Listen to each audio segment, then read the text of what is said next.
ঈদের পর থেকে একটানা বৃষ্টি নেমেছে। ভাবলাম বৃষ্টির দিন সকালে শুক্রবার বন্ধের দিন খুদের ভাত রান্না করি।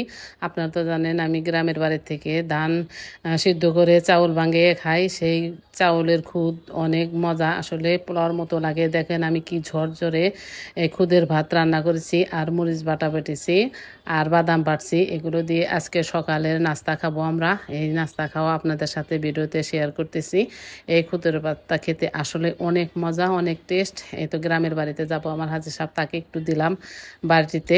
আমি এখন খাবো। বাদাম বাটা দিয়ে মরিচ বাটা বেটেছি, এগুলো দিয়ে আসলে অনেক মজা।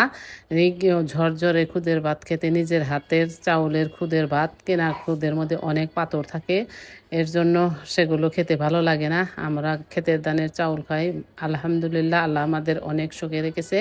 আপনাদের জন্য অনেক দোয়া রাখি, আপনারা যেন ভালো থাকেন, আমাদের জন্য দোয়া করবেন, আমরা যেন আরও ভালো ভালো ভিডিও নিয়ে আসতে পারি। আমার ভিডিওটি ভালো লাগলে লাইক কমেন্ট শেয়ার করে দিবেন, আর একটি সাবস্ক্রাইব। যারা ফেসবুক থেকে দেখবেন তারা ফলো দিবেন। আমার আয়ন সোনাও খাইতেছে। আসলে খুদের ভাতের মধ্যে ঝাল একটু কম দিছি, মরিচ কাঁচামরিচ পেঁয়াজ দিয়ে কেটে রান্না করছি, আর বাটা বেটেছি, ওর দিয়ে অনেক মজা করে খেলাম। আল্লাহর নিয়ামত, আসলে রেজেক হচ্ছে আল্লাহর দান।